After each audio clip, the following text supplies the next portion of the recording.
Good evening, everyone, and thank you for joining my presentation. My name is JIAQI from the University of Malaya. Today, I will be sharing a multi-theoretical framework that explains how students move through the entire AI-assisted learning pathway, from readiness to motivation to engagement, and eventually to continuous intention. And let me begin with the problem that motivated this work. In China, AI adoption in education is extremely high. Around 80% of institutions have deployed AI systems, but on the student side, only about 35% actually continue using AI tools over time, which creates a 53 percentage point adoption continuous gap. At the same time, China needs 500,000 AI literature graduates every year, yet we are only producing around 38,000. This tells us something very important. The challenge is no longer technology or infrastructure. The challenge lies in human factors, whether students are ready, motivated, and engaged enough to make AI a sustained part of their learning. So the purpose of my study is to build a coherent theoretical explanation of this entire learning journey. To do this, I reviewed 25 SSCI indexed articles published between 2020 and 2025, focusing on four major constructs: readiness, motivation, engagement, and continuous intention. Across these articles, several theories consistently appeared: TAM and TPP for readiness, SDT and EVT for motivation, engagement frameworks such as SEF and COI, and ECM-RSSM for satisfaction and continuance. By coding and synthesizing these studies, I developed a five-stage pathway that captures not only what students think, but how they feel, how they behave, and how they evaluate AI after actually using it. The first theoretical foundation is the technology acceptance paradigm, including TRA, TAM, TAM2, and UTAUT. This family of theories assumes that learners are rational decision makers. Students assess two key things: perceived usefulness, perceived case of use, which then lead to attitude and behavioral intention. TAM is extremely useful for explaining the starting point, whether students are ready or willing to try AI tools. For example, several studies in my corpus show that readiness moderates the relationships between usefulness, attitudes, and intention. Students with higher readiness tend to perceive AI more positively. However, TAM has a major limitation. It mainly focuses on initial adoption and does not tell us much about motivation quality, emotional response, or long-term use. So, to fully understand why students persist or discontinue, we need deeper psychological theories. And this brings us to self-determination theory, or SDT.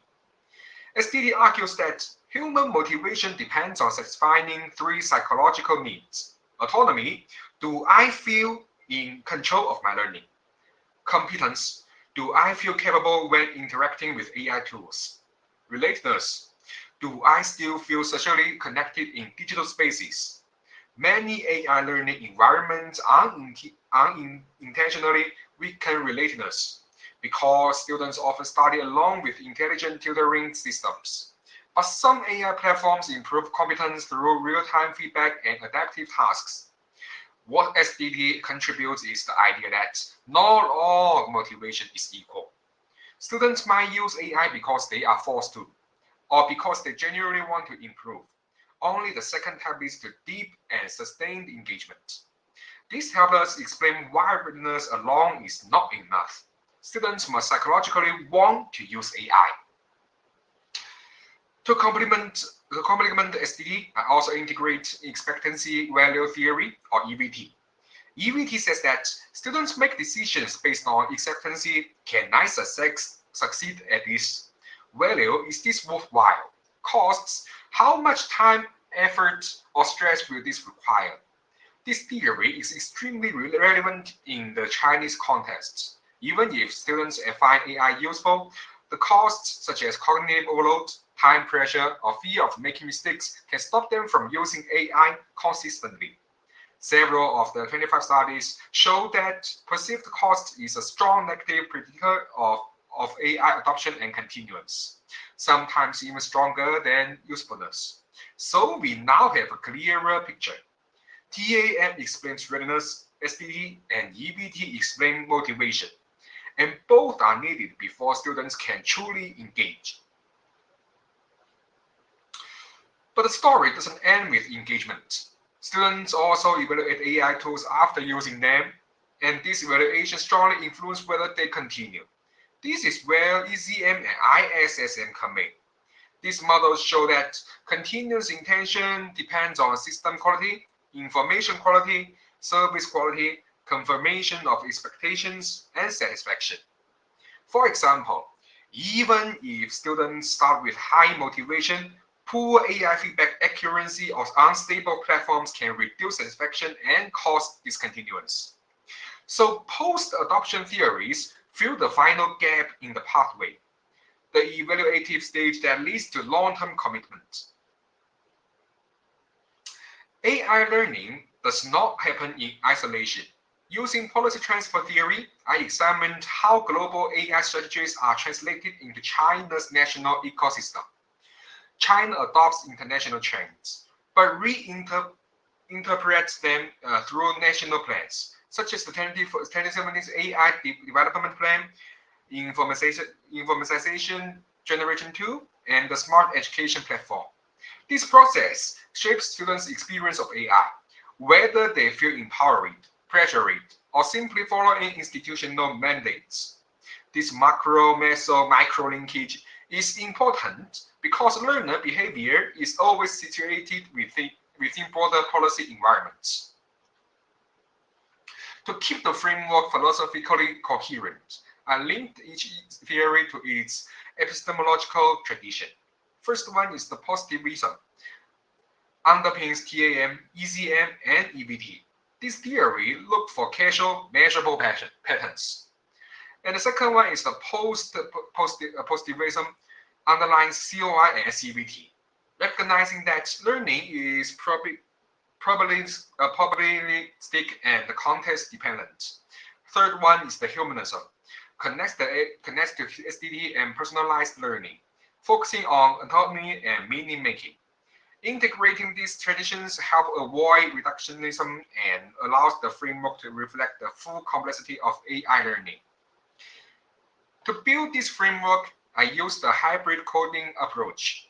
Deductive coding mapped each study to predefined constructs. Inductive coding allowed new themes to emerge, such as AI, anthropomorphism, sociability, and energetic engagement. Notable LM assisted with grouping, while I manually validated theoretical consistency. These combinations allow me to uncover deeper structural patterns across the 25 studies. One clear pattern in the literature is imbalance. Most studies heavily emphasize learners using TAM and TPP. Motivational theories like STD and EBT are less frequent, and engagement theories are scattered. Post-adoption theories exist, but they rarely connect back to readiness or motivation. This fragmentation explains why many empirical models fail to capture the full adoption to continuous journey. It also justifies that the need for the integrated framework that I propose.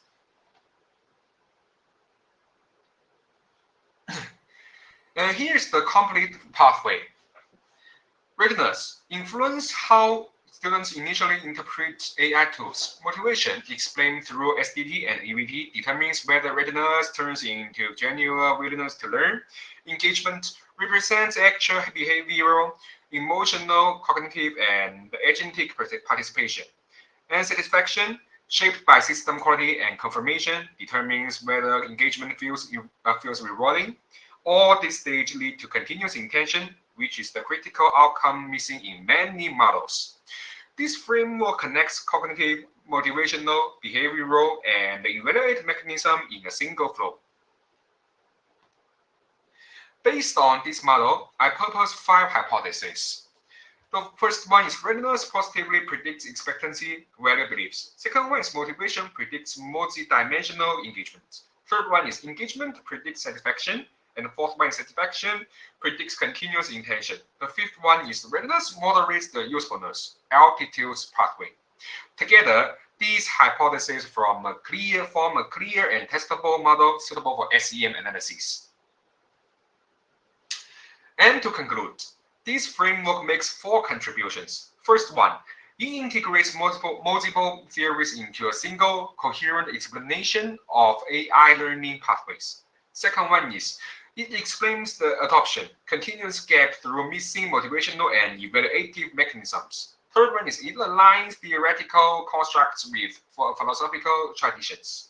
Fourth one is, and finally, it provides a strong foundation for future empirical studies, including my own PhD work. And that's all of my presentation. Thank you very much.